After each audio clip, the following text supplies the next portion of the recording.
on WakeUpCallDT.com, your one-stop sports shop, and on MixLR.com/WakeUpCallDT. Appreciate you being here inside the Cafe Kubal studios. You're hanging out with us on Facebook.com/WakeUpCallDT, Facebook.com/LiveNowDT, as well as on YouTube.com/WakeUpCallDT, and of course on MixLR.com/WakeUpCallDT, and on WakeUpCallDT.com. I am ecstatic this morning on July 15th to be able to tell you that in today's first hour of the broadcast, you're used to Thursdays from 9 a.m. to 10 a.m. featuring someone by the name of the one, the only, there is no other. If somebody else has the name, it's copywritten already. Papa Joe is back. PJ is back in the saddle again.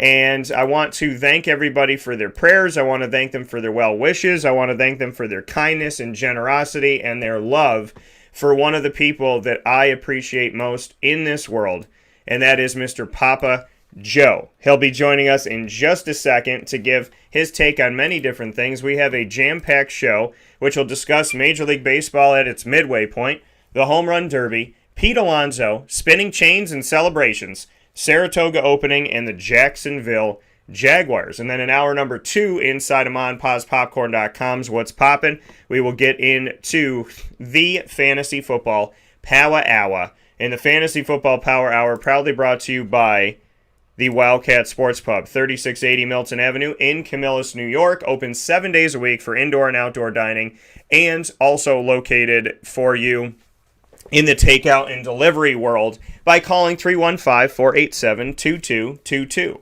That's 315-487-2222. And the Wildcat can also do catering for you as well. So want to put that out there. Mike Sofka typically joins me every single Wednesday from 10 to 11 a.m. Eastern Time. He'll be joining me today on Thursday, July 15th, as we had a change in his schedule, and he'll be talking with us about the best moves of the 2021 NFL offseason. So, with that being said, before we go anywhere, I would like to take this time, and it's hard for me to take this time. I shouldn't say it's hard for me to it's hard for me to say this morning, and I was anticipating this news, and right before we went on the air this morning, we had to wait a couple minutes, and right before we went on the air today, I found out that my great-uncle Pat has passed away. My Uncle Pat was the last living member of my grandfather's siblings, and there were 8 brothers and 1 sister. There was also 3 siblings that never made it from Italy. So, knowing that, this is the last, a very hard thing for me to take this morning. I'm going to see if I can remember them all. My grandpa Ralph, my great-uncle Vincent, my great-uncle Alex, my great-uncle Tony, my great-uncle Bucky, that's 5. My great-uncle Pat, my great-aunt Mary, and I'm missing one. My great-uncle Richie have all returned to... Oh, no, there's one more after that. My great-uncle Richie, I said my great-uncle Vincent, and I think I had an Uncle Frank. Maybe an Uncle Frank. But, no, my Uncle Frank was my Uncle Bucky. So, everybody is back in heaven, and it's very hard this morning to talk about this. My Uncle Pat and I have been very close over the years, and so if you'll oblige me, and PJ will oblige me as he's on the line right now, I'd like to tell you a story about my Uncle Pat. And my Uncle Pat is an incredible, incredible human being. And he fought in World War II. And when he went into World War II, he joined the Air Force. And he told me, if there's ever a draft again, join the Air Force, because you get 2 things promised to you in the Air Force. And that's a warm bed and a meal every day. And so he joined the Air Force in World War II. He enlisted. And the majority of the rest of my family was actually drafted.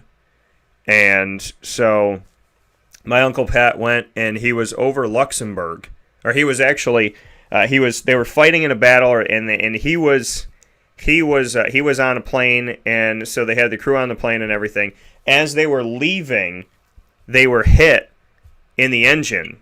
And when they got hit in the engine failed, and the plane was going down. They had to get off the plane.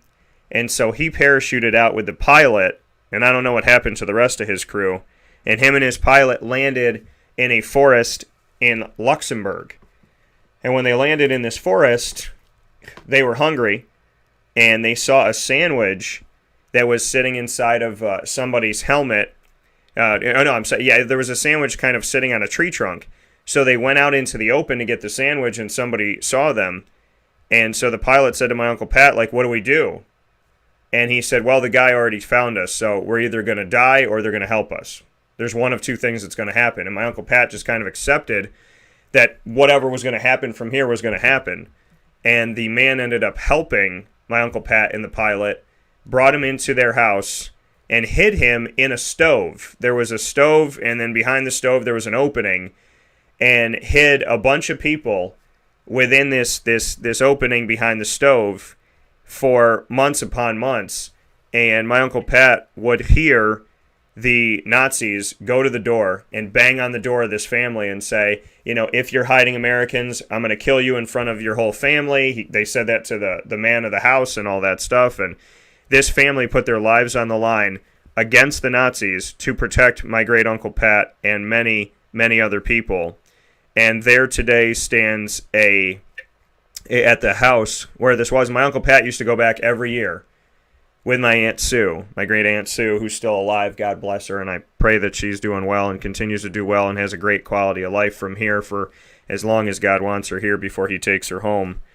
My great Uncle Pat would go with my great Aunt Sue, or he would even go by himself, and he would go back and visit the family. And then when the mom and dad passed away, he would visit the daughters, and they actually have a memorial there at the house that talks about what they did. So if you go to the house in Luxembourg, it'll say, who they protected and all this, and he took pictures out there, I believe. Then they wrote a book about it. And so there's a book about this family in Luxembourg that helped my great Uncle Pat. And one day they came out from behind the stove, and they heard and the war had shifted, and they heard this Nazi general or whatever say, charge forward, and he came over the hill, and he was just annihilated. And my great Uncle Pat, whenever he would find something on the road, he would potentially take it with him. And he grabbed this book, this binder, and he showed me all of these things that he had taken. And one of the things he had taken, and I believe he took it off of the dead body of this Nazi that came over the hill, is it looked like a passport. And essentially, it was this guy's papers, but it looked like instead of a picture being taken, it was drawn of this man. And I remember flipping through, and I go, don't tell me this is what I think it is. And my Uncle Pat's like, yeah, when we found a dead body, we would search the body, take off of it, what we could or whatever. And he took this man's papers, essentially his passport, and he had that with him to this day. And then he took out a change bag, a change, zipped purse, so to speak, and a pocket thing. And I flipped it over and dumped out all the change. And it was change he found in Germany and England and so on and so forth on his travels. And this coin falls and it hits the table, and I kid you not, it hits the table heavy. And I look at this coin and I flip it over, and it's a gold coin. And it looks just like a quarter. It's bigger, but it looks just like a quarter because it has the bald eagle on it, except for the eagle is standing on top of a swastika. And it was Nazi coin. And I remember holding it in the palm of my hand, looking at it and saying, wow, like this, not that I didn't think it was real, but that really made it real for me. And I remember holding on to the coin saying to myself, this is a piece of hell. Like I'm literally holding on to a piece of hell right now. And my Uncle Pat sat with me for about 2 hours or so. And we talked about all of his stories and people that he knew and this, that, and everything. And he started crying. And I'd never seen really my Uncle Pat cry, maybe one other time. And I put my hand on his shoulder, and my Aunt Sue looked at me, and she was kind of going into dementia at the time. And for whatever reason that day, by the grace of God, I mean, I know the reason, it was God, she was clear as a, just, quick as a whip. And she looked at me and she said, "It's okay, Daniel." She said, "He gets very emotional talking about the war." And she said to me that he doesn't usually talk about it. And my Uncle Pat looked at me and he said, I think my Aunt Sue said it to me, that it was the longest he had ever spoken about it. And he nodded that the 2 hours and change that he spent with me that day was the longest he had ever spoken to anyone on this planet about World War II. And I couldn't believe that I was given that honor, that I was given that time with him, and that he felt like he wanted to talk about it. And I had no idea he hadn't talked about it like that with other people. And he had so many things. He had awards, he had binders, he had the change, he had the thing that the kit that they gave them, that if they ever were stranded and they had no food, they had a kit on how to milk a cow in an open field. They had his papers of when he went missing. He had that in there. He literally had everything. And I was just so moved by his story. So today, on the day that he's gone back to heaven, God willing, I want to thank the family in Luxembourg again for protecting my Uncle Pat and saving his life. If not for you, I don't have his children in my family. Without that, we don't have his grandchildren. Without that, we don't have a large piece of our family.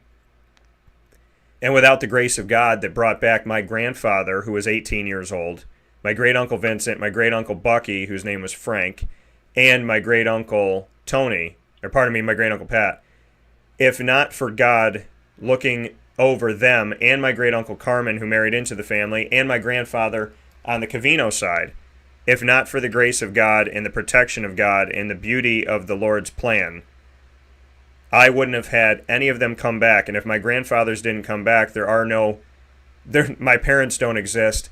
And if my parents don't exist, I don't exist. So I am a direct blessing by the grace of God. I am a direct piece of this. If he did not save my grandfathers, then I'm not here today to do this show. And my grandfathers, one of them was in the Navy. His ship was never called out. The other one fought on the front lines of Germany for a year and a half in the Army.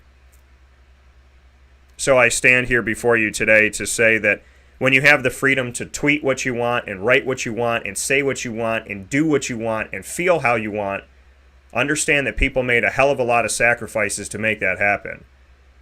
And those people that made those sacrifices did not make those sacrifices for you to be mean to each other and use things in a negative way or an anti-God or an anti-moral way. So please be virtuous. Please remember that your freedom to live in this country, so many people complain about this country, but they live in it and utilize its freedoms. If you're going to use the freedoms of this country, respect where they came from. Respect who died for them and respect who fought for them. So on this day, July 15th, I celebrate my great-uncle Pat, the last living member of my grandfather's family, of his brothers and sisters. Now that they're all back in heaven, all 11 of them, I take this time to say to my Uncle Pat, thank you for entrusting me with so much. I will do my best to keep my promises to you and to do well by you. I'm happy you made it to 99. I'm grateful for everything.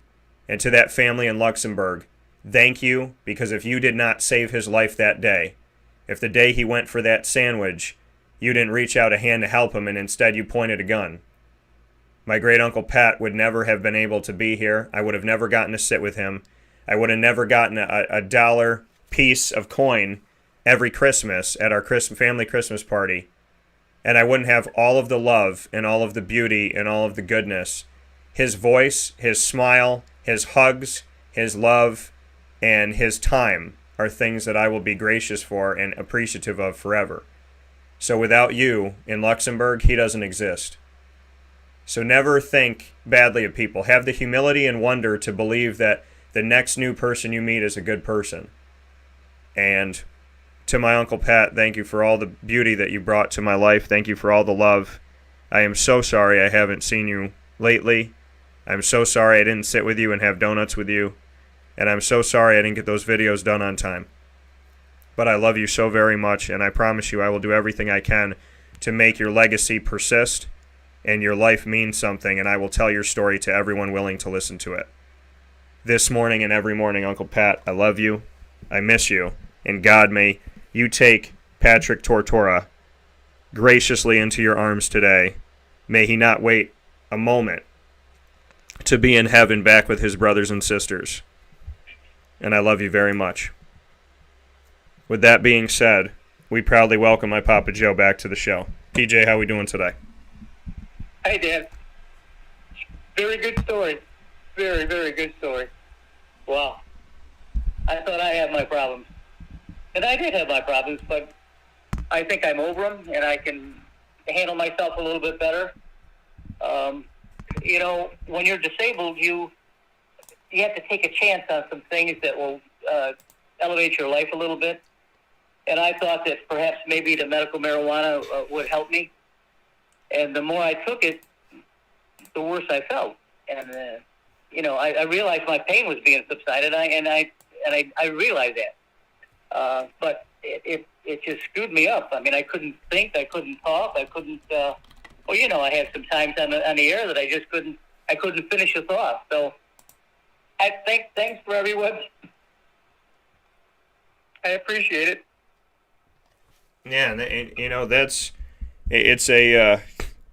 it's a very blessed morning that I can honor the life of my Uncle Pat, and at the same time, I can say thank you to my listeners, my viewers, my readers, my supporters, my family, my friends, literally everybody, total strangers, that they took the time to pray for Papa Joe and missed Papa Joe. And so, PJ, I mean, for me, I'm so honored that I have seen an outpouring of love and support for you. And, the people that missed you, the people that wanted to see you and wanted to hear your voice, just very incredible. And so, I know it's an emotional morning for a lot of reasons. And one of the greatest things is having the opportunity to sit here today and be able to celebrate the fact that you are back on this show. You are back here with us, and we have the opportunity to celebrate that and to celebrate your return to the broadcast. And, you've been through a lot. You've seen a lot, and you've had a lot go on. And I'm just so very happy to know that you're back. And I know, again, it's been an emotional morning with my Uncle Pat and with your return, PJ. And I'm so happy to have you here, and I'm so grateful that one of my listeners just said PJ is back. And so it's good to have you back, and there's really no words that can describe the fact that you are extremely, extremely, extremely times infinity important to me, and there's not a thing I wouldn't do for you. So to have you back on the air today and hear your voice again means a lot to me, and it means a lot to all of us. Yeah, that's good. I almost called you to come down for a couple of days. Well, and you know what? And that's the thing, and I told you I would, and with all honesty, I have every intent to do that very soon here. I have the ACC kickoff coming up next week in Charlotte, and then I have an open door. And so please understand that, all I've thought about is going down there and just sitting with you. So I look forward to the opportunity. I'm happy that you thought of me, and please understand I will be down there very soon. All right. Good to hear that. And I have to do this to start off today's show. I know, that's tough. It's tough. Yeah. But I feel great. I feel wonderful. My mental health is back to where it should be. But my physical being is certainly going to be enhanced by the ability for me to sit in a scooter and zip around. That will be a lot of fun. And I was telling Mary, we have three classic cars here, and I got another hot rod coming in. So we got 4 hot rods around the house, and I'll be zipping all over the place on that scooter. Yeah, and I'm excited for that. And so the only official way to jump into the topics of the day is for me to do the call that so many people have learned over the years. And it will start with a welcome back, Papa Joe. You're the only one that can do that. Yeah. And the thing is, it has literally nothing to do with my actual singing voice. This is my total joke voice. But Papa Joe, you got to get the Joe. So we're having a lot of fun here today. Papa Joe is back. There's nobody better than this gentleman right here. PJ is back in the saddle again. Papa Joe back on Wake Up Call. Happy to have him here. And we have a lot to talk about. So the first thing we're discussing is Major League Baseball at its midpoint. The All-Star game kind of snuck up right on me, and here we are at the midpoint of baseball.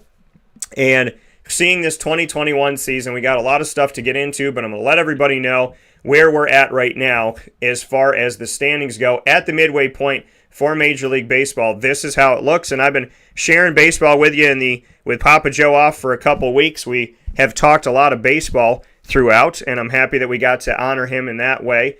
And so the American League East is the Boston Red Sox are up by 1.5 games of the Tampa Bay Rays. The Jays are 8 games back. The Yankees are 8 games back. The Orioles are well out of this thing, 26 games behind. In the American League Central, the Chicago White Sox are in first place with the Indians 8 games back from them. The Detroit Tigers, the Minnesota Twins, both 15 games back. And the Kansas City Royals are 18 games back. In the American League West, the Houston Astros, the most hated team in baseball, are in first place with the Oakland A's 3.5 games back. The Mariners still in the running here from Seattle, 7 games back. The Los Angeles Angels, 9 games back. And the Texas Rangers, who just a few years ago used to have a good squad, are almost 20 games back at 19.5. In the National League, the most contested division of all of Major League Baseball, all 6 divisions, the most contested one is the National League East. A week ago, the worst team was 9 games back, and a week later, they're still 9 games back. The New York Mets are in first place. The Phillies are 3.5 back. The Braves were in second. They're 4 games back now. The Nationals are 6 games back, and the Marlins are 9 games behind. In the National League Central, the Milwaukee Brewers, shout out to Mary and the crew, they're in first place. The Cincinnati Reds are 4 games back. The Chicago Cubs, whose logo looks almost exactly like the Cincinnati Reds, if not for the point at the end, 8 games back. The St. Louis Cardinals are 8 games back, and the Pittsburgh Pirates are 18 games back. And in the National League West, the San Francisco Giants have stayed in first place and staved off the Los Angeles Dodgers, who are 2 games behind. The San Diego Padres, 6 games behind. The Rockies, 18 games behind. And the worst team in Major League Baseball, and also my favorite team, the Arizona Diamondbacks, are the worst team. Worst. The dumpster fire. The trash compactor. 32.5 games out of first place. The Arizona Diamondbacks enter this morning at 26-66, and they look like the Syracuse Orange football team. So, with that being said, that is a look at the midway point of Major League Baseball. PJ, please enlighten us with your thoughts. Well, everything you said is correct, including Arizona. They're awful. It's too bad. My Brewers are fighting hard. They got the best reliever in baseball in Josh Hader. Chicago White Sox is my biggest surprise this year. I really didn't think they would be as good as they are, but they have a Hall of Fame manager, Tony La Russa, who's really shifted them in shape, and they look like they're going to go the distance. I think they'll probably wind up on top. Your favorite division, the National League East, with the Mets, they're all awful, and I don't think any of them are going anywhere. Someone's got to win the division, so it might as well be the Mets. The Mets got the pitching to do it. So, before I start on things, I do want to talk about the home run derby, which was listen, I could not wait for that thing to happen. I was on edge all day long. I was driving Mary crazy about it, and I had to see this, to watch this kid perform. I had to see Ohtani perform. Now, most of my readers and listeners know that Mary bought me the Major League Baseball package, so I can watch any game, anywhere, anytime, any place. Yeah. And now I get to see the Western Division teams play. I could never see the Angels, or I could never see the Giants or the Mariners. Watching this kid play baseball, it doesn't remind me of anyone that in history that has the talent that this kid had. Maybe Mickey Mantle, but I'm going back a long time with that. But Otani is the real deal. He's a humble young man. He does speak English, and people got to understand that. He just doesn't speak it very well. That's why he's got his interpreter with him all the time. But I know that everyone was on edge, waiting for their turn to come up. His battle against Soto of the Nationals. And I'm sitting there on pins and needles, and I'm looking at him swing, and he's getting himself prepared. All of a sudden, he's hitting some line drives all over the place. And, those are hits, of course, doubles and triples and maybe and singles. But they weren't homers. And I think the kid just took a timeout for himself a little bit. He stepped back. Then he started uppercutting the ball. And some of the shots that he hit were so far that no one had ever think to do that. He hit 5 balls over 500 feet. Think about that. The little Guerrero kid who won the game for the American League hit one 468, and that was a pretty good poke. Otani had 5 balls over 500 feet, and you're in awe of the kid. I mean, and then the next night he gets up at the mound, twirls 1 inning, strikes out Arenado with a 100-mile-an-hour fastball. Come on, I mean, where has this kid been? Where have all these players been? And I was excited beyond. I couldn't stop yakking. I was talking to Joe on the phone. Mary even sat down and watched the All-Star game and the home run derby. So it was fun to watch. And the baseball is in the hands of the kids. It's got Guerrero, who's only 22. Fernando Tatis is 22. This kid's 27. You got the Bichette kid from Toronto. He's 22. Biggio, his son, is 23. This is the future that we're looking at, and the future's in good hands. Really, really good hands. Now I get to see him pitch. I get to see him hit, and on top of that, the best player in the world, Mike Trout, will be coming back to join the Angels. I'm hoping that his entrance back into the game will give the Angels a little bit of a spike to maybe creep into the playoffs. They're not a very good team. They're a good team, but not a very good team. And to explain that for you, when Los Angeles went through the draft, they had 20 picks, 20 rounds. They picked 20 pitchers. They don't need position players. They got plenty of position players throughout the league. They got Rendon now. They came with Trout and Otani and Justin Upton and Fletcher. These guys are serious baseball players. And I'm thinking what Los Angeles is trying to do is just, maybe not rush these kids back into the major leagues, but, check them out, see how they're doing, put them in A ball, rookie ball, double A ball, whatever. And hopefully by next year, maybe the Angels will have some pitching to go with their astronomical hitting. So also today, before I get into the baseball rankings, it's Saratoga Opening. And you're not very far from that. You're a couple hours away from Saratoga. Yeah. They're going to have their summer meet. It's going to be on from today, I think, till September 6th, something like that. The place will be rocking and rolling. It's on be telecast on Fox Sports and on Fox Regular every day. So it's Thursday, Friday, Saturday, Sunday, and then they go right back and repeat the week again. So I'm looking forward to that. I'm going to have that on TV. But the most important thing today is that I get my scooter.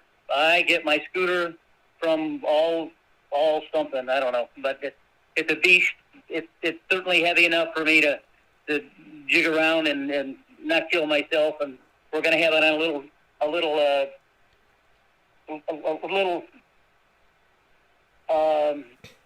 trail hitch that will allow it to come all the way down on the ground. You drive your buggy on it. You get off it, then you raise the level up again, and then you tie it down, and everything's okay. And the truck that we have now is going to be able to handle it. So I'm good with that, Daniel. I'm good with that. I'm happy. And if the next time I come to Syracuse, I may drive. MT and I will be zipping around Syracuse with my scooter. Yeah, I'm happy about that. And I'm very happy that you have the mobility to do it and the positivity to do it. The mobility and the positivity. And I definitely would love to see you up here Love to see you at Lincourt Bakery. Love to see you at, and I know you know this name, but we now proudly are partnered with Mother's Cupboard. And as of this morning, because we've been perfecting it over the last 2 weeks, as of this morning, because I can't find any great one that I love that I would get every time, I've been looking for this thing, and nobody did it exactly how I wanted them to do it in Central New York. So, if you can't find it, make it. And with Pete Green, co-owner of Mother's Cupboard on 3709 James Street in Syracuse, we have created the DT Special Chicken and Waffles. And we created our own sauce, which I can't tell anybody what the ingredients are. But we perfected the sauce, made the waffle, and then did some cool things with the chicken and how we season it and marinate it and all that good stuff. And the DT Special Chicken and Waffles is now available as we speak this morning at Mother's Cupboard on 3709 James Street in Syracuse. Last night we unveiled it, and as of 6 a.m. this morning, it was on the menu and available. You can now order chicken and waffles the DT Special way, only with this sauce, only with this creation, the way we did it, everything we put into it, all the ingredients. Chicken and waffles is something you can't find that much in Central New York, and when you can find it, I haven't found one that I love. Making this one is a cool thing. So Mother's Cupboard partnered with WakeUpCall for the first time ever, and we have officially brought to life our DT Special Chicken and Waffles, and I'm so excited that as we talk this morning, somebody could be ordering that at Mother's Cupboard right now. Is that in Eastwood? Yep, the one that's right in Eastwood. Okay, well, that's good. That's good. Not far from my old home. Yeah. Getting back to baseball, Yep. Several weeks ago, I told you when the season started that, frankly, the whole of baseball is going to go through the National League West Division, where it's got San Francisco, Los Angeles, and San Diego.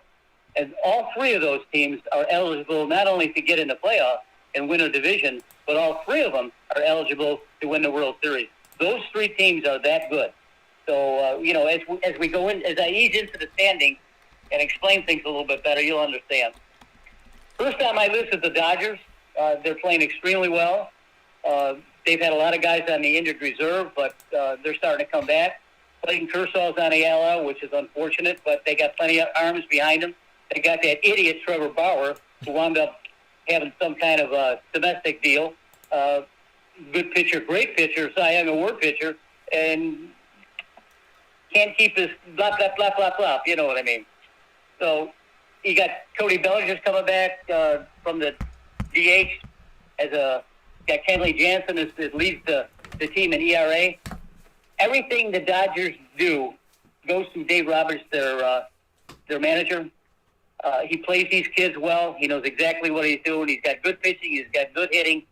I don't look for Los Angeles to back up very much at all. Even if they get in a little slump, I think they can pitch their way out of it. Following them, I got the Houston Astros.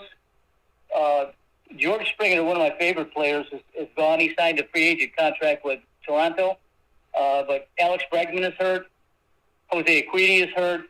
Justin Verlander, who was a two-time Cy Young Award winner, he has not come back off the injured reserve yet. And you got Jose Altuve, who is, he had a grand slam the other night to win the game. Yuri Gurriel, who's leading the league in hitting. These guys aren't going away anyway. I like them as behind Los Angeles. Next comes the Giants. Giants got a good team with good hitting. They got the best catcher in baseball, probably going to be a Hall of Fame catcher, Buster Posey. They got Evan Longoria, who used to be with Tampa. He's doing well with him. Brandon Crawford was a starting shortstop for the National League. He is the best fielding. Now he's the best hitting shortstop in baseball. So I roll with him. Number 4, I got the Chicago White Sox. As I described earlier, these guys I didn't see coming. I should have researched it a little bit more, but knowing the way Tony La Russa handles young players, especially, it's good to see them back up. Probably one of the best hitters in baseball is Tim Anderson, Jose Abreu, Yohan Moncada. These guys are serious ball player. You got Lucas Giolato, who is one of the best pitchers. They got Dallas Keuchel, who used to be for the. I think he used to pitch for the Philadelphia. But anyway, they're ready to rock and roll. Number 5, I got the San Diego Padres. Not much to say about the Padres, except whatever Fernando Tatis does, everyone follows him. Really good players. Blake Snell used to be with Tampa Bay. Is now pitching lights out with them. Yu Darvish used to be with the Chicago Cubs. He's pitching lights out. So, the Padres, as long as they can keep good pitching, and maybe Tatis can carry him over the line. Number 6, I got the Boston Red Sox. They gave up one of the best players in baseball, Mookie Betts, but they got Rafael Devers, Xavier Bogaerts, and the best player on their team is J.D. Martinez. They will carry this. They will carry the American League East. I want to see the Yankees do a little bit better, but they're sorry. The Yankees spend millions and millions and millions and millions of dollars and can't seem to get it right. I don't think it's Aaron Boone's fault. I mean, Boone knows the game. I mean, his grandfather played, his father played, he played. I mean, he knows baseball, but he can't go out there and make a place for these guys. They got all these big ticket guys like Stanton and Judge, and Garrett Cole. These guys got to start picking it up, or the Yankees may wind up in last place. How's that? Yeah. After that, I got the Tampa Bay Rays. Nothing more to say about the Rays except how they do things down there. They must have a pro forma for having baseball players play to their best. Kevin Cash was an excellent player when he played. He's a really good manager, and I look for them to keep pace with Boston. I don't think they can catch him. I don't think they're as good as Boston, but they'll be there. Number 8, what can I say about my Brewers? My Brewers are there. They got Jackie Bradley from the Red Sox to troll center fielder for them. You got excellent pitchers, Brandon Woodford, Corbin Burns, Freddie Peralta. They got the best reliever in baseball, Josh Hader, who's absolutely frightening to watch pitch. And that's another team that I can see on my TV every time they're on. So tomorrow if the Brewers are playing at Pittsburgh or something like that, I got it on Major League Baseball. I get to watch them. The reason I can talk so much about these guys is that I can finally watch these teams play and speak objectively about it. Before, I'm hitting and missing without the Major League package. But MT came through for us. Number 9, I got the New York Mets in the worst division in baseball. But anytime you got T1 Walker, you got Jacob LeBron pitching, you got a chance. You got Pete Alfonso, who won the home run derby. Alfonso, I used to follow him when he was in Florida. I mean, he's a big, rugged guy. And he had a short, compact swing. And watching the home run derby, I realized his short, compact swing, he hit the ball a long way. In contrast to watching Ohtani, who's got a big, long swing because he's so tall and long arms. I like it. Number 10, I got the Oakland Athletics. Good team. They're not going anywhere. They don't have any stars, but they got enough to keep it going. 11, you got the Toronto Blue Jays, who their record isn't that good, but they have some exceptional players, especially Guerrero. Marcus Seaman used to be with the Oakland Athletics. He signed a free agent contract. And, of course, George Springer, who's hurt, but should be back in time to give Toronto a good run. Number 12, the dastardly New York Yankees. What can you say about the Yankees? They're over their heads right now. They're not playing well. They're not scoring enough runs. The only pitcher they got is Garrett Cole. Garrett Cole the other night before the All-Star game, he pitched against the Houston Astros, who he used to pitch for. So what does he do? He goes 9 innings, gives up 1 hit, strikes out 1 million guys, and pitched 129 pitches and finished the game. Yeah. Not too many guys like Garrett Cole around. Number 13 is the Cincinnati Reds. The Cincinnati Reds are not they're not part of this whole equation, but at least they're in my sequence here. They're a good team. They got decent pitching. They got really good hitting because two of their hitters are the two best hitters in baseball, Winker and Castellanos. Look for those guys. Number 14 is Cleveland. Cleveland may have a chance to be there, but they're in a division where they maybe they can sneak in as a playoff, but I don't look for them to beat anything. They don't have anyone really to talk to. Shane Bieber, of course, is the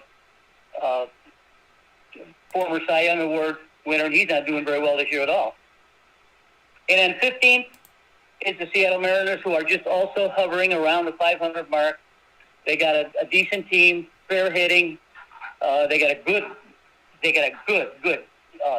farm system. So I'll look for them. I'm going to go 16 here because my Angels are coming up. I want to talk about the Angels because if it wasn't Tani and if it wasn't for Trout, when Trout comes back and he and Ohtani and Rendon and Fletcher and these guys start hitting the ball the way they can, Trout is probably going to protect Ohtani in the lineup. I think, in my opinion, that they'll probably hit Trout third and then Ohtani fourth, or maybe flip them around.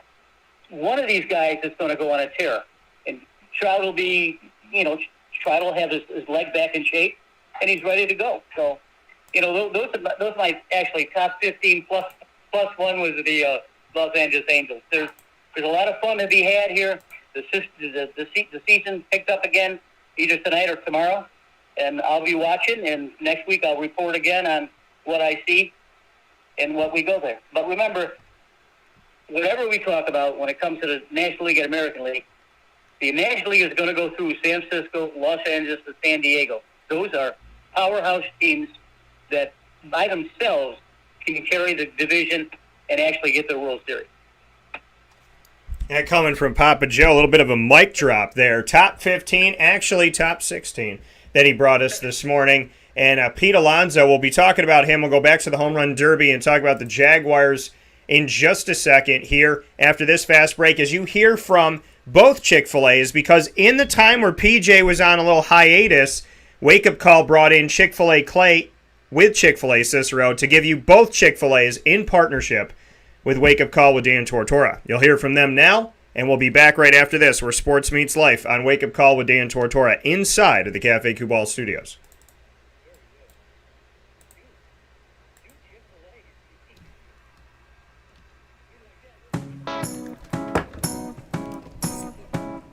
In these unique times, there are those in our community that give us a sense of normalcy and positivity. Pizza Man on 50 Oswego Street in Baldwinsville has been here for you for over 35 years and is here now. Call 315-638-1234 or order online at pizzamanbville.com to bring those familiar tastes into your home. And remember to come see our monthly on-site broadcasts centered around the community and our Baldwinsville Bees. Pizza Man in Baldwinsville. Any way you slice it, they are always here for you.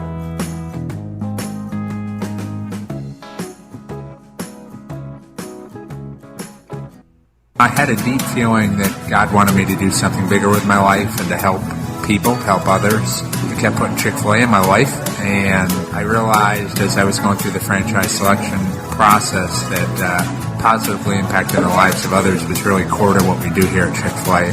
First of all, it starts with the food. The food is brought in fresh daily. We bring in local produce. We prepare to order in the kitchen. We hand bread our chicken. We hand spin our milkshakes. It's great food. It doesn't taste like fast food. I think the second thing is the way people feel when they come in a Chick-fil-A restaurant. It's different.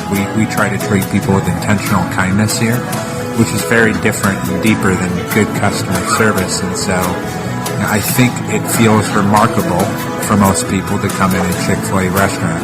And then lastly, the impact that we try to have in the community is very different.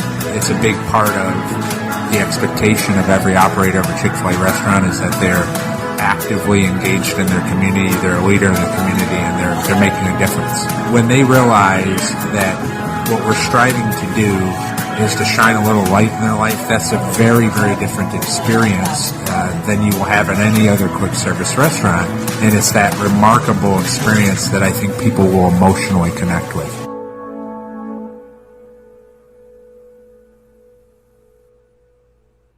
I'm George Townsend of Honda City with some good advice when buying a new car. The true cost of owning a new car is determined by the appraised value when you trade it. No vehicle appraises higher than a Honda. Next, look for low APRs and deep discounts. You also want low maintenance costs and great fuel economy. That's why my advice to you is to buy a new Honda. Looking pre-owned, visit our Honda Certified Used Car Center. Honda City, 7140 Henry Clay Boulevard, Liverpool, or HondaCity-CNY.com. It would be a pity if you don't shop at Honda City. This is Jimmer Sikowski, owner-operator of Chick-fil-A Cicero, 7916 Brewerton Road in Cicero, right in front of the Home Depot. Our corporate purpose at Chick-fil-A is to glorify God by being faithful stewards of all that's entrusted to us and to positively influence all those who come in contact with Chick-fil-A. And what became increasingly clear from our success in Cicero is that people love Chick-fil-A. And also I think we recognized that, we had a great opportunity to grow the brand and grow our platform. I felt incredibly grateful when I was selected to be a Chick-fil-A operator. I think what it's meant for me, what I've come to realize on a very deep level is that this is a calling for me. It's not a career, it's not a job. The Lord called me to be a Chick-fil-A operator and to use these restaurants to glorify Him and to positively influence other people. I'm blessed. I'm very blessed. Head to Chick-fil-A Clay on 3974 State Route 31 in Liverpool, New York. Welcome back here to Wake Up Call with Dan Tortora on WakeUpCallDT.com, your one-stop sports shop, and on MixLR.com/WakeUpCallDT, where sports meets that thing called life. You are listening on those places. You're watching on Facebook Live on Facebook.com/WakeUpCallDT, Facebook.com/LiveNowDT, and YouTube.com/WakeUpCallDT, all inside the Cafe Kubal Studios. Cafe Kubal, 3501 James Street, 324 West Water Street, 208 North Townsend Street, where Kubal Co-works is for your business as well. And they have 401 South Salina Street and inside of Galisanos Children's Hospital. All of those are in Syracuse, plus 343 Fayette Street in Manlius, and their newest location at a place that PJ knows all about, because if you're from Central New York, you know this place, Sweetheart Corners, corner of Route 11 and Taft Road. They now have their Cafe Kubal first ever drive-through. So, a lot of Cafe Kubal going on, a lot of coffee being sold, a lot of chai tea being sold to me, and a lot of great stuff, sandwiches, the upstate, all of their awesome snacks and goodness. Cafe Kubal, the cold brew, you can take the bag of coffee with you. There is so much to have at Cafe Kubal for now, later, and the day after that you need to head out to one of their locations today. Cafe Kubal, coffee for the soul. With that being said, Papa Joe is here with us for a few more minutes. This is his return broadcast. I know what PJ was doing. What he was doing was he was letting Pete Alonso set him up.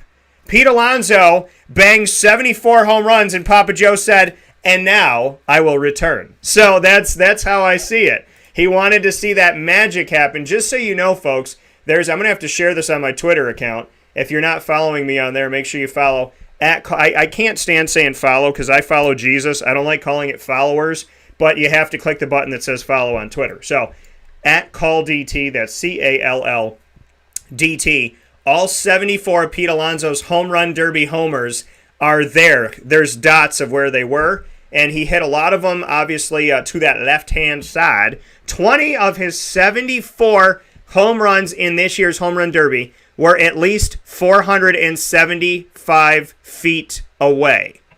So, PJ, let's hop into that for a second. The man hit 35 home runs in the first round. He had 74 on the day. He has 17 in 77 games right now. But 74 home runs in one night, 35 in one round. What are your thoughts on Pete Alonso not only becoming a back-to-back winner, which he's only the third ever to do that, but to do it with 74 home runs, and 20 of those 74 home runs coming of at least 475 feet. It's remarkable. I was watching him in awe. I told you, he's got a short, compact swing as opposed to Ohtani. These guys, what they did the other night is not easy to do.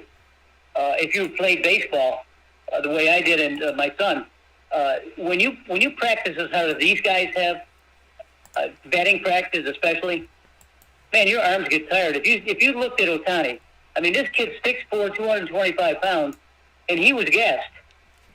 He had midway through the first round before he got going, he was gassed. He wasn't ready for this. He didn't think it would be this hard. But once he got in the groove, he started killing them. Soto, to his advantage, just look at all these guys, the big, strong guys. I think the smallest guy in the field was Trevor Story from Colorado. But the rest of these guys are all big men. And when they start Joey Gallo, I mean, he's a beast. So when you watched Ohtani swing and then almost fall to his knees and go sit down on top of a cooler, you know how hard it was.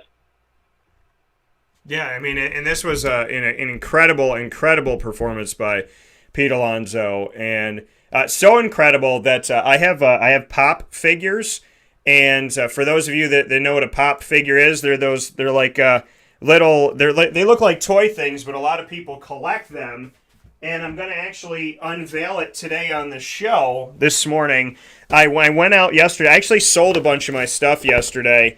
I've been getting rid of some stuff in the office studio, a lot, because I collect comic books and action figures and sports cards and all that. So I've been getting rid of some of the stuff because I had money sitting on the shelf, so to speak. So I got rid of some things yesterday, but I ended up getting this, and this is only because of the home run derby. Well, I shouldn't say that. It's my love for the people that love the Mets. It's my love of the home run derby. It's my love of what he did at the home run derby. So I'm going to unveil it on the show right now. I got my pop figure little mini version of Pete Alonso. That's an official Major League Baseball product. I have my New York Met Pete Alonso pop figure that's going to sit in my studio. And for those of you that watch the show weekly and 5 days a week, thank you to everybody that does that. Shout out to Greg and the crew and Russell and everybody and Derek and Ross.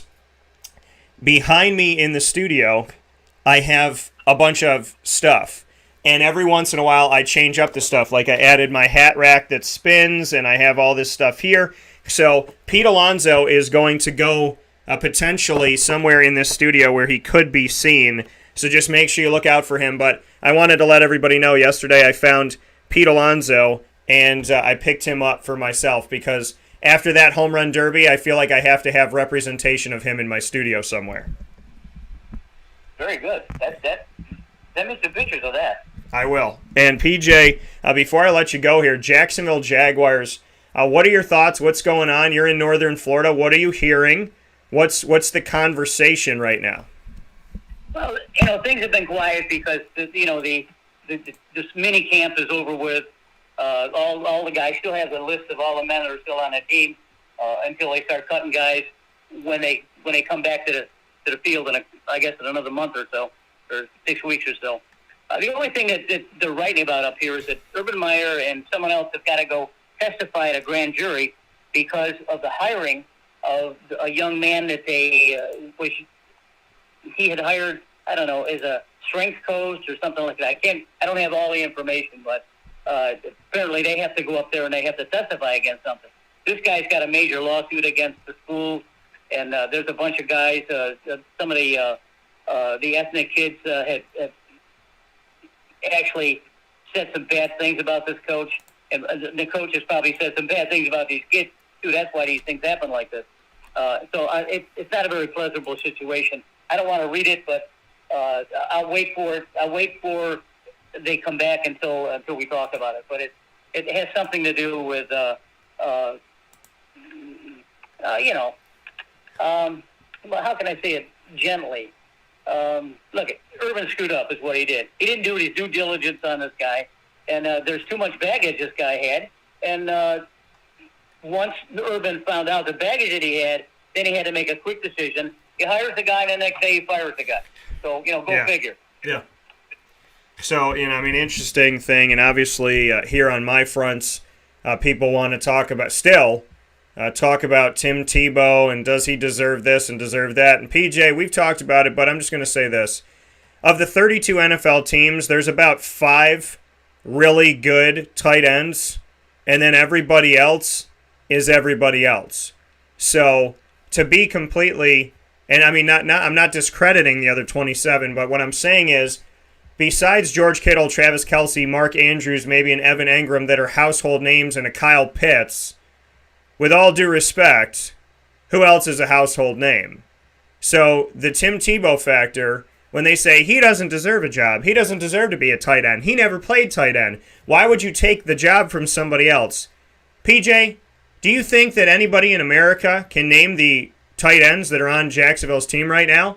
Chris Manhertz came there in a trade. Well, in the offseason, I should say. Tim Tebow came in the offseason. They drafted Luke Farrell. They have Ben Ellefson. They also have James O'Shaughnessy, who has the most tenure with the team. So I ask again, of all of those tight ends, which one is a dedicated starter? None of them. Which one caught multiple touchdowns and is somebody they could trust in the red zone? None of them. Which one of them was the dominant guy that they trusted every season? None of them. So why is having Tim Tebow on the team such a problem at a position where they have had no distinct talent that they could trust? They drafted Josh Oliver, and he was injured the whole time, and now he's with Baltimore.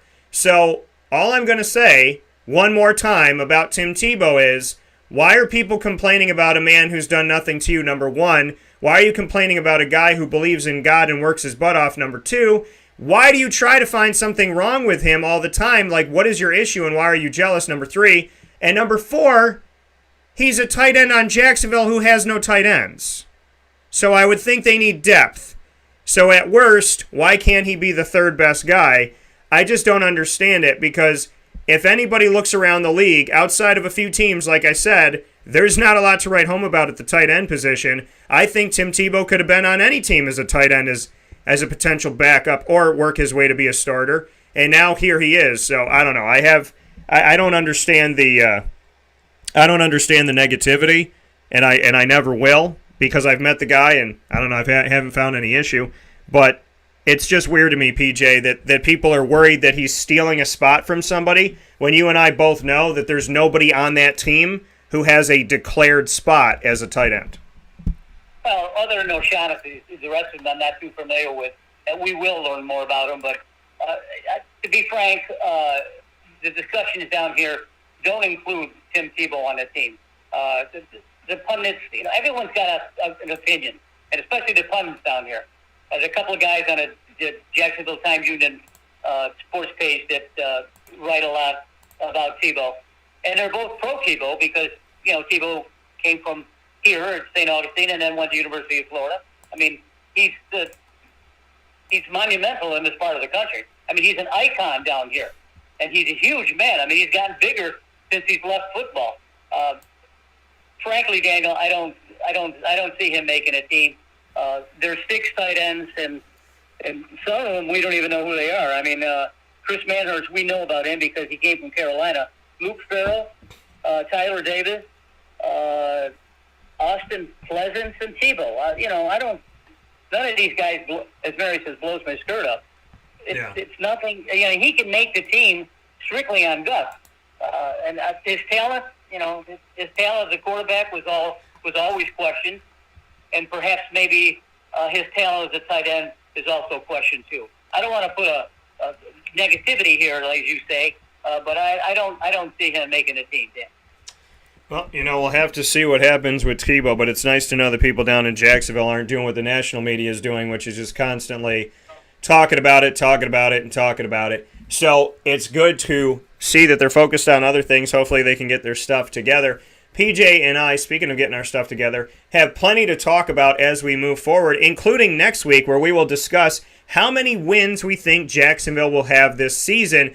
What is an accurate assessment of the Jacksonville Jaguars? PJ and I will talk about it next week, God willing. And in the meantime, we hope that you enjoyed the return of Papa Joe to Wake Up Call with Dan Tortora. PJ, as always, I appreciate you tremendously. I thank you for being here. I send you my love, and I'm so happy. And we got a message here that said, so elated to hear your voice across the airwaves again, PJ. Hope your health continues to improve and you tear it up on your new scooter. Thank you. So, a lot of great stuff coming out here, and a lot of great emotion. They also said you can get some great aftermarket scooter parts. Hot rod that scooter out, PJ. So, Yeah. I'm gonna have to get some slicks for the back of it so I can do some wheelies. yeah, well, that's the thing is, if anybody knows how to work on cars, it's you and Joey. So, trick out that scooter and make sure we get some hydraulics going and we make this a fun thing. I mean, I fully expect your scooter to have the best parts and the best look out there because I know how you treat your cars, so treat your scooter the same. Well, I'm expecting the gentleman between 11 and 3, so Mary's anxiously waiting too because she's the one that's going to have to facilitate this stuff with me. So I'll have a great show. Thanks for everyone for thinking of me, and I'll see you next week. That coming from PJ, Papa Joe, we love you. We'll talk with you soon. Take care. That coming from Papa Joe. One more time where sports meets life on Wake Up Call with Dan Tortora. And I appreciate everything that's going on. And definitely thank Papa Joe for being a part of today's broadcast and so many years of Wake Up Call. Hard to believe. PJ, I think this is like 3 years he's been on the show. So I think it is 3 years that we've done this. So happy to have Papa Joe here. Thankful for him so very much so, and sending him all of our love. Thank you to Greg for all of your amazing words. You made him cry, but happy tears. And thank you to all of you. So a lot of love, a lot of goodness, a lot of great stuff to go around. And I feel so honored, so privileged, so thankful, so appreciative of the amount of love that you have sent out to one of the greatest people in my life, one of the greatest supporters in my life, and just very happy. And Joey saying, go so back in action. Yes, he is. So today's a beautiful day, and I'm very humbled and pleased and thankful to have Papa Joe and to have all of you. So thank you for your love. Thank you for your prayers. Thank you for your well wishes. Please pray for my great Uncle Pat to get to heaven safe and sound and quickly today, and continue to pray for the continued healing of Papa Joe, and for all of our prayers for God to guide us and guard us and love us and hold us and keep us and always bring us the best that there is. So I hope that every prayer is answered with the absolute greatest response that God can give for all of us. So with that being said, thank you again. Thank you. We will take a step aside for a fast break, and Wake Up Call will be back right after this as we get you set for what is coming up on Wake Up Call with Dan Tortora, which is the Fantasy Football Power Hour inside of the Cafe Kubal Studios.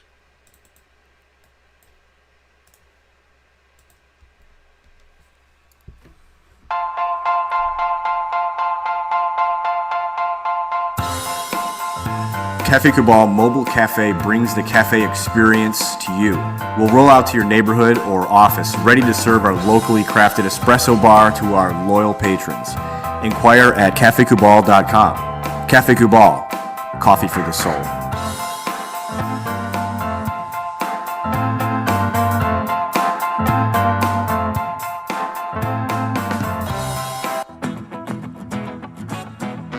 This is Amy from Mother's Cupboard, home of the whole frittata. We are open daily 6 a.m. to 1:30 p.m. For takeout orders, call 315-432-0942 and tune in to Wake Up Call with Dan Tortora for our monthly food challenge and try our Wake Up Call signature menu item available 7 days a week. Here at Mother's Cupboard, we are Central New York, and it's our honor to serve you.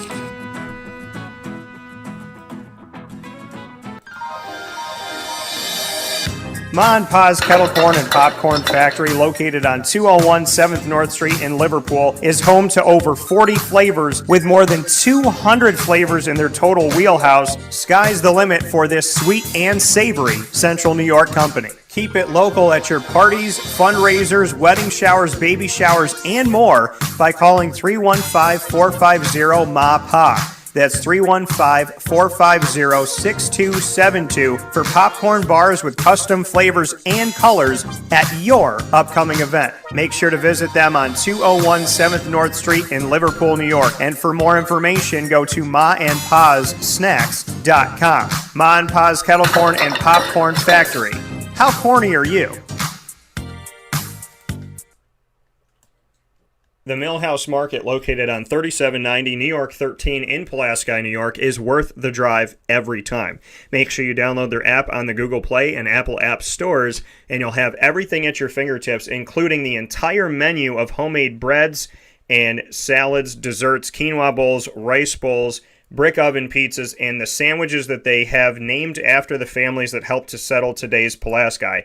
Ingrained in our community and ingrained in our taste buds, on that app of the Millhouse Market, you will have not only the whole menu, but you'll also have a direction opportunity where you can just click right on it from anywhere you are, and it will tell you how to get to Millhouse Market from your exact location. So the app is an app within an app to give you the menu, all the information you need, what time you'll be able to pick it up, contactless pay, you can tip on the app, and you can get directions there, all in one easy place. The Millhouse Market open Tuesday through Sunday from 7 a.m. to 8 p.m. on Tuesday through Saturday, and on Sundays from 7 a.m. to 3 p.m.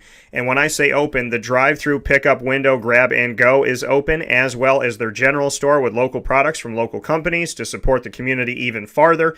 And they have their indoor dining restaurant, and on the weekends, the bistro menu changes. So every time you dine in on the weekends, you can get a new menu item. Awesome stuff going on at the Millhouse Market. That's what makes it truly worth the drive every single time. Folks, your stomach should get hungry every time I say Millhouse Market. And if you don't know what I'm talking about, you're going to have to go out there and find out for yourself. 3790 New York 13 in Pulaski, New York.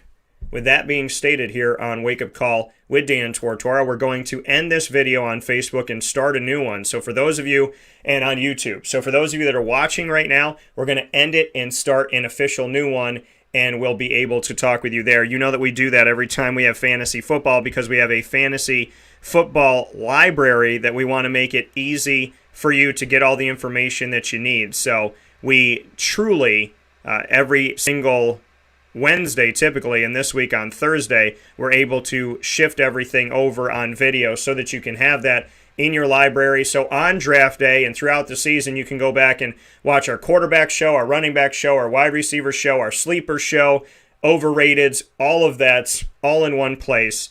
And you can find it by going to wakeupcalldt.com, clicking on the fantasy football tab. You can also get it on youtube.com/wakeupcallDT's library. So we'll end this video and start a new one. For those of you listening, stay tuned. We're going to stay right here with you.